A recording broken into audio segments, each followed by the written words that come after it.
इस फिल्म की शुरुआत एक रहस्यमयी जगह को दिखाते हुए होती है जहां पर एक आदमी अपनी बेटी को ढूंढ रहा होता है और तभी उसके सामने एक खतरनाक मॉन्स्टर आ जाता है और तभी इसकी आंख खुल जाती है। यानी कि ये एक सपना देख रहा था। इस आदमी का नाम गुआन था। ये एक पहाड़ी पर बैठा था और तभी ये अपनी तरफ आते हुए एक ट्रक को देखता है और उस पर पत्थर बरसाने लगता है। इसका निशाना काफी अच्छा था। इसके पत्थर ट्रक पर जाकर लगते हैं और ट्रक अनबैलेंस हो जाता है। इसके बाद ट्रक में से एक आदमी निकल कर बाहर आता है। गुआन उस ट्रक ड्राइवर के पास जाता है और उसे पीटने लगता है। वो उससे पूछता है कि बताओ मेरी बेटी कहाँ है, तुमने ही उसे किडनैप किया है। लेकिन ये दोनों आदमी उसे पीट कर भाग जाते हैं। जब गुआन उस ट्रक को खोलता है तो उसमें बहुत सारे मासूम बच्चे होते हैं जिन्हें कि इन लोगों ने किडनैप किया था। वो इन सभी बच्चों में अपनी बेटी को भी ढूंढता है, लेकिन जब वो उसे नहीं मिलती तो वो वहीं पर बैठकर रोने लगता है। अब इतनी ही देर में यहाँ पर पुलिस भी पहुंच जाती है और पुलिस गुआन को देखकर समझती है कि शायद यही इन बच्चों का किडनैपर है, जिसके बाद पुलिस उसे अपने साथ ले जाती है। इसके बाद हमें गुआन की पास्ट लाइफ के बारे में बताया जाता है। जब गुआन का भी एक खुशहाल परिवार था। इसकी 5 साल की एक बेटी थी,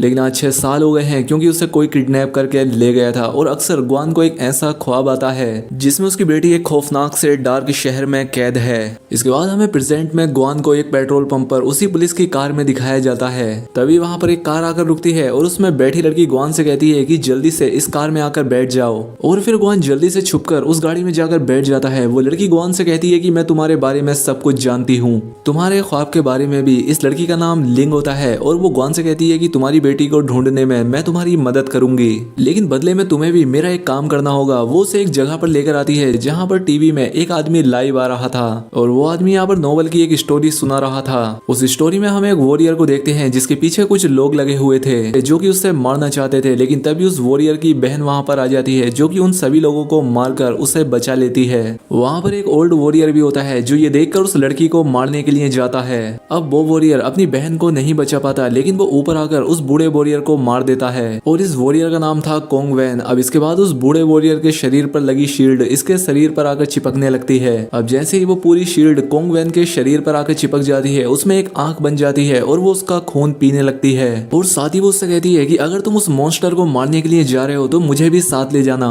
और अब जैसे ही वो ये सोचता है, कहानी पूरी हो जाती है जहाँ पर वो बिजनेसमैन स्पीच दे रहा था और वो बेहोश होकर गिर जाता है। अब जैसे ये कहानी खत्म होती है, दूसरी तरफ लिंग क्वेन को बताती है कि इस नोवेल के आखिर में वो वॉरियर इस मॉन्स्टर को मारने वाला है। लेकिन अजीब बात यह है कि इस नोवेल का असर असली जिंदगी में भी हो रहा है। नोवेल की जिंदगी और असली जिंदगी आपस में मिक्स हो रही हैं और अगले 3 दिन में अपनी नोवेल में ये उस मॉन्स्टर को मारने वाला है। लेकिन हैरानी की बात यह है कि जब जब उस कहानी में उस मॉन्स्टर को मारने की बात आती है तो मेरे बॉस यानी कि वो बिजनेसमैन आदमी बेहोश हो जाता है और इससे पहले 3 दिन बाद मेरे बॉस की जान जाए तुम्हें मेरी मदद करनी होगी, बदले में मैं तुम्हारी बेटी ढूंढ के दूंगी। हमने ऑलरेडी 5 लड़कियां ढूंढ ली हैं जिसमें से जरूर एक तो तुम्हारी बेटी होगी जो कि डीएनए टेस्ट से पता चल जाएगा। लिंग उसे बताती है कि ये नोबलिस्ट दूसरे शहर में रहता है और तुम्हें वहां जाकर उससे मारना होगा।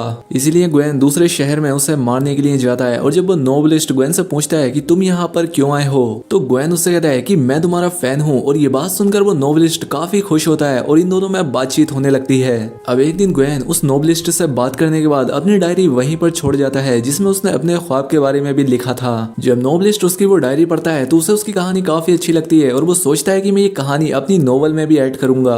और वो अपनी कहानी जारी रखता है कि किंग वॉन वॉरियर उस मॉन्स्टर को मारने के लिए उसकी तलाश में निकल पड़ा है। दरअसल जो वो मॉन्स्टर था वो एक किंगडम का राजा था और जब किंग वॉन वहां पर पहुंचता है तो वहां पर एक फेस्टिवल हो रहा था। किंग वॉन के शील्ड पर लगी वो आंख उससे बताती है कि पहले इस किंगडम का राजा कोई और हुआ करता था और ये यहाँ का सोल्जर हुआ करता था, लेकिन इसने ब्लैक मैजिक करके उस राजा को मार दिया और खुद राजा बन गया। अब ये मॉन्स्टर राजा दूसरे किंगडम पर भी अटैक करने वाला था और इसीलिए ये उस दूसरे किंगडम पर जाकर अटैक कर देता है। वहां के सभी लोगों को मारकर वहां पर आग लगा देते हैं। ये पूरे के पूरे शहर लूट लेते हैं और अब हर जगह कर्फ्यू लग जाता है कि कोई भी लोग अपने घरों से बाहर ना निकले, इसलिए सभी लोग अपने अपने घरों में चले जाते हैं। अब सीन असली दुनिया में दिखाया जाता है जहाँ पर गुआन उसी नोबलिस्ट के शहर में होता है। वो अपने होटल में आराम कर रहा था, लेकिन तभी वहाँ पर लिंग आती है और उसे मारने लगती है। वो कहती है कि मैंने तुम्हें नोबलिस्ट को मारने के लिए भेजा था, ना कि दोस्ती करने के लिए। लेकिन तभी वहाँ पर नोबलिस्ट आ जाता है, इसीलिए लिंग वहाँ से चली जाती है और वो नोबलिस्ट गुआन को उसकी डायरी देता है। अब ग्वेन को लगता है कि चलो मैं इस नोबलिस्ट को मार ही देता हूँ, लेकिन वो ऐसा नहीं कर पाता। नोबलिस्ट ग्वेन से कहता है कि तुम्हारी डायरी में तुम्हारी जो कहानी है उसी के आधार पे मैंने अपने नोवेल की कहानी को आगे बढ़ाया है। वो फिर से उससे डायरी लेकर अपनी नोवेल की कहानी आगे लिखने लगता है। इसके बाद हम फिर से नोवेल की कहानी में आते हैं, जहाँ पर कोंगवेन जब एक रास्ते से गुजर रहा होता है तो वहाँ पर उसे एक छोटी बच्ची नजर आती है। उसके छोटे भाई की डेथ हो चुकी थी। वो उसके साथ जाता है और वो छोटी बच्ची फ्लूट बजाने लगती है, जिसकी आवाज सुनकर वहाँ पर कई सारे वॉरियर आ जाते हैं और उन पर अटैक करने की कोशिश करते हैं। लेकिन कोंगवेन उस बच्ची को लेकर वहाँ से भाग जाता है। अब जैसे ही शाम होने लगती है उन वॉरियर्स की ताकत कम पड़ने लगती है और इसी का फायदा उठाते हुए कोंगवेन उस बच्ची को लेकर वहाँ से चला जाता है। इसके बाद हम रियल लाइफ में आते हैं, जहाँ पर ग्वेन ये डिसाइड कर लेता है कि मैं इस नोबलिस्ट को मार दूंगा।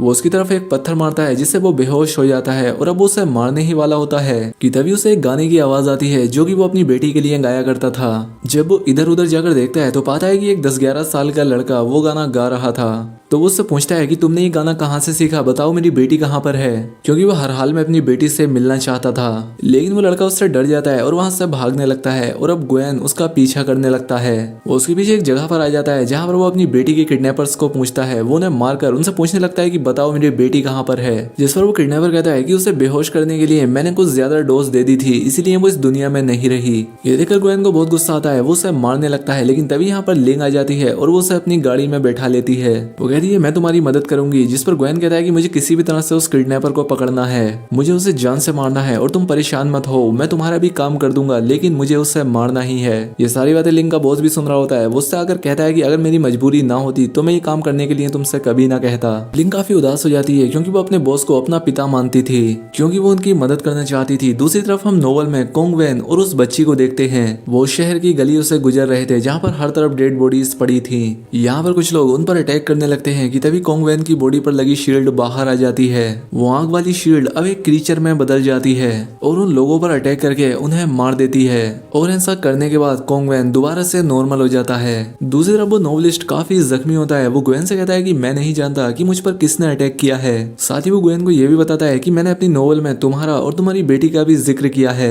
नोवेल में कोंगवेन जिस बच्ची के साथ है वो तुम्हारी ही बेटी है, जो कि अपने पेरेंट्स को ढूंढ रही है। और जो वॉरियर उन पर अटैक करने के लिए आया था वो सिर्फ अटैक करने नहीं बल्कि अपनी बेटी को बचाने के लिए आया था। वो तुम्हारा कैरेक्टर है क्योंकि तुम दोनों के चेहरे पर एक जैसा निशान है। ग्वेन नोवेलिस्ट से कहता है कि क्या तुम प्लीज जल्द से जल्द अपनी नोवेल को खत्म कर सकते हो ताकि मैं अपनी बेटी को ढूंढ सकूं, क्योंकि तुम्हारा नोवेल असल जिंदगी से मिलता जुलता है। इसके बाद ये दोनों अपने घर आ जाते हैं तो ग्वेन देखता है कि नोवेलिस्ट के घर में लिन के बॉस की पिक्चर है। नोवेलिस्ट कहता है कि ये आदमी और मेरे फादर दोस्त हुआ करते थे, लेकिन मेरे फादर की रहस्यमय तरह से डेथ हो गई। लिंग भी ये सारी बातें सुन रही थी। अब उसकी बातों से लिंग को भी अंदाजा हो जाता है कि उसके बॉस झूठ कह रहे थे कि ये नोवेलिस्ट उसे मारना चाहता है। लिंग को समझ आ जाता है कि नोवेलिस्ट के फादर और मेरे बॉस आपस में बिजनेसमैन थे और लिंग के बॉस ने ही उसके फादर को मारा था और वो सिर्फ एक्टिंग कर रहा था ताकि वो उनके बेटे को भी मार सके। लिंग अपने बॉस को फोन करती है और कहती है कि मुझे आप पर काफी भरोसा था, लेकिन आप तो अपना काम पूरा होने के बाद मुझे भी मरवा देंगे और अब मैं तुम्हारा कोई भी काम नहीं करूंगी। जिस पर उसके बॉस के आदमी उसे किडनैप कर लेते हैं। दूसरी तरफ ग्वेन को भी पता चल जाता है कि आखिर सच्चाई क्या है। वो उसे लेकर एक लाइब्रेरी में आ जाता है ताकि वो अपनी जान बचा सके, लेकिन वहां पर भी लिंग के बॉस के आदमी आ जाते हैं और अब यहाँ पर इन लोगों में लड़ाई होने लगती है। अब इसके बाद हम नोवेल की दुनिया में आ जाते हैं जहाँ पर कि कोंगवेन उस बच्ची के साथ उस मॉन्स्टर राजा को मारने के लिए जा रहा होता है। उस मॉन्स्टर के सारे वॉरियर, सारे पहरेदार रात में सोए हुए थे क्योंकि रात में उनकी शक्तियां चली जाती थी। अब वो जोर जोर से उस मॉन्स्टर को आवाज देने लगता है, लेकिन तभी एक अजीबोगरीब सा दिखने वाला बड़ा सा मॉन्स्टर उसके सामने आता है, जिसकी शक्ल दिखने में काफी अजीब सी थी। वो कोंगवेन को बताता है कि तुम मेरे दोस्त के बेटे हो, मैंने तुम्हारे पिता को तो बहुत पहले ही मार दिया था। मैंने तुम्हें और तुम्हारी बहन को मारने के लिए भी अपने आदमियों को भेजा था, लेकिन तुम किसी तरह से बच गए और वो मॉन्स्टर फिर से एक बार इस पर अटैक कर देता है। अब इन दोनों में फिर से लड़ाई होने लगती है और कोंगवेन के शरीर पर लगी वो शील्ड भी अलग होकर उस मॉन्स्टर से लड़ने लगती है। ये मॉन्स्टर काफी ताकतवर था, ये शील्ड को तबाह कर देता है और अब कोंगवेन से लड़ने के लिए उसकी तरफ जाता है, लेकिन वो छोटी बच्ची फ्लूट बजाने लगती है ताकि उसका ध्यान बटा सके। ये देखकर उस मॉन्स्टर को काफी गुस्सा आता है और उसके पेट में से कुछ टेंटिकल टेंटिकल निकलते हैं जो कि उस बच्ची को खींचकर अपने अंदर ले जाते हैं। लेकिन अब असली दुनिया में हम देखते हैं कि उस नोवेलिस्ट पर किसी ने अटैक कर दिया है और उसकी कहानी यहाँ पर अधूरी रह गई है। लिंक भी खुद को किसी तरह से बचाकर इनकी मदद करने के लिए यहाँ आ जाती है। इसके बाद ये लोग नोवेलिस्ट को हॉस्पिटल में लेकर जाते हैं, जहाँ पर लिंक का बॉस भी इस बात को मान लेता है कि मैं नोवेलिस्ट को मारना चाहता हूँ। और इसके पीछे की सच्चाई क्या है, जब ग्वेन को सारी बात समझ आ जाती है तो वो डिसाइड करता है कि वो खुद इस नोवेल को पूरा करेगा, क्योंकि भले ही लिंक का बॉस उस नोवेल से कनेक्ट होने की एक्टिंग कर रहा था, लेकिन उस नोवेल में वो जो बच्ची थी वो सच में ग्वेन की बेटी थी। बॉस उसे रोकने के लिए आता है, लेकिन लिंक उसे पीछे ढकेल देती है। वहीं दूसरी तरफ नोवेल में जो कि ग्वेन का फिक्शनल कैरेक्टर था, जिसके चेहरे पर वो निशान था, उसे भी समझ आ जाता है कि उसका मॉन्स्टर राजा धोखेबाज है। जैसे कि असली दुनिया में वो बॉस धोखेबाज था, इसलिए वो उस पर अटैक कर देता है। और इसके बाद वो बोरियर और कोंगवेन मॉन्स्टर से काफी लड़ाई करते हैं और फिर वो उसके चेहरे पर लगी हुई उस तलवार को नीचे खींच देते हैं, जिससे उस मॉन्स्टर के 2 टुकड़े हो जाते हैं और यहीं पर इस नोवेल की एंडिंग हो जाती है। लेकिन ग्वेन अभी भी काफी परेशान होता है, क्योंकि उसे उसकी बच्ची को ढूंढने के बारे में कोई भी इन्फॉर्मेशन नहीं मिली थी। लेकिन तभी उसकी नजर हॉस्पिटल से बाहर जाती है, जहाँ उसे वही बच्चा नजर आता है जो कि गाना गा रहा था। वो भाग के हॉस्पिटल से बाहर आता है और उसके पीछे लिंक भी आती है। उसे ऐसा लगने लगता है कि ये उसी की बेटी है और वो वही गाना गाने लगता है जो वो अपनी बेटी के लिए गाता था। और जब उसकी बेटी ये गाना सुनती है तो वो फौरन पीछे मुड़ती है, क्योंकि वो समझ गई थी कि ये गाना उसके फादर गा रहे हैं। इसके बाद हमें नोवेल का भी आखिरी सीन दिखाया जाता है, जहाँ पर वो बच्ची मॉन्स्टर के पेट से जैसे तैसे बाहर आ जाती है और उस वॉरियर का मास्क हटाकर अपने फादर के फेस को टच करती है। यानी कि वो बच्ची और उसके फादर मिल चुके थे और असली दुनिया में भी ग्वेन को उसकी बेटी मिल गई थी। और यहीं पर ये बेहतरीन फिल्म खत्म हो जाती है। दोस्तों, वीडियो अच्छी लगी हो तो वीडियो को लाइक और चैनल पर पहली बार आए तो चैनल को सब्सक्राइब कर ले। मिलते हैं हमारी अगली वीडियो में।